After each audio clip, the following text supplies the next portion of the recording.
Hey guys, what's going on? Matty Collins back with another video here, and in today's video we're going to be checking out the photo and video capabilities of the iPhone 13, and we're going to be talking about 5 reasons why it's the best phone camera on the market. But first, roll that intro.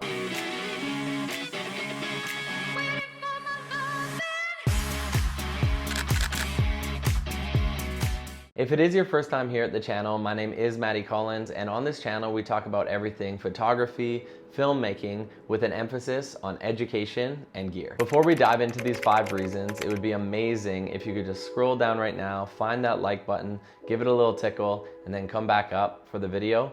It goes a long way in helping my channel get seen, so thank you in advance for that. Alright, just to add a little bit of context, we were shooting on the iPhone 13 mini. This is the base model iPhone 13, cheapest one that you can get, has the 2 lenses on the back.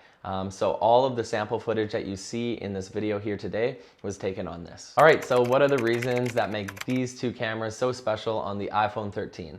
Let's start first with sensor size. So this year they do have bigger sensor sizes within the cameras, and this is going to help with image resolution. Adding to point number 1, these 2 cameras are an ultra wide and a wide angle lens. So respectively a 13mm focal length and a 26mm focal length. Focal length is just referring to what you see in your shot. So the 13mm is going to be a super wide field of view. You're going to be able to see a lot in your shot, much like a GoPro, and the 26mm field of view will be a little bit narrower, and it does have a really nice aperture on that of 1.6, which makes for a nice background blur. So reason number 2, what makes this camera so special for photography, I just did a model shoot the past couple days with this model from Inner Mongolia, and what was really cool is we were able to test out the portrait mode and the background blur that we could achieve using this camera.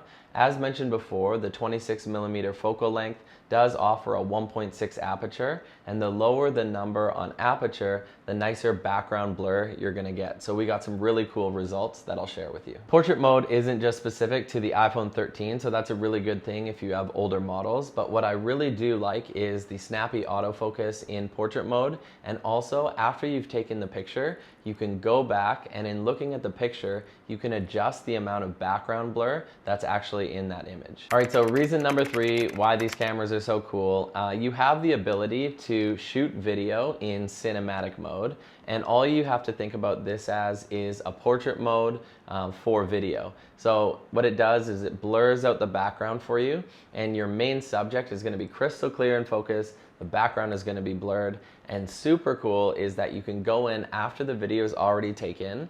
The software will track all the faces in that video, and you can shift focus from one person to another after the video has already been taken, and I've been having a lot of fun playing around with that. Reason number 4, iPhones are known for their slow motion, so we're going to talk a little bit about this, but I've been getting really smooth, clear, slow motion playback shooting at 1080p and 240 frames per second.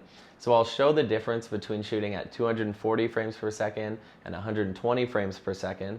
On the left, you're going to see 120 frames per second, and on the right, you're going to see 240 frames per second, and often you'll see quality loss the higher frames per second count you go up to. But in these 2 videos, I still saw really clear 1080p footage, and that was really neat to see. Point number 5, last but certainly not least, we're going to jump back into the video capabilities of this camera. And if you know anything about color science in terms of video, so 8-bit versus 10-bit, you have more editing power on the iPhone 12s and iPhone 13s when using external apps like Filmic Pro. So I was able to recently film a music video using only the iPhone 13 mini.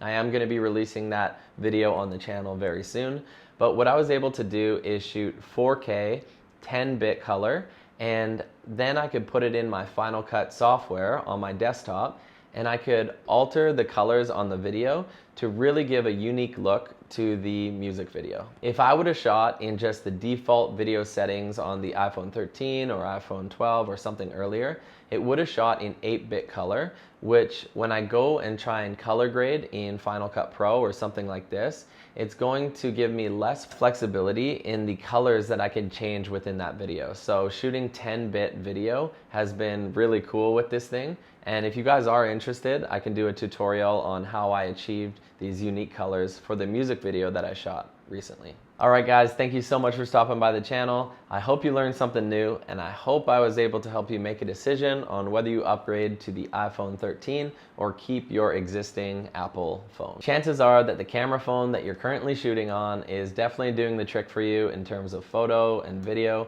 So this video was just to shed light a little bit on the upgrades that the iPhone 13 will offer. Thank you so much for stopping by the channel. We'll see you in the next one. Matty out. Peace.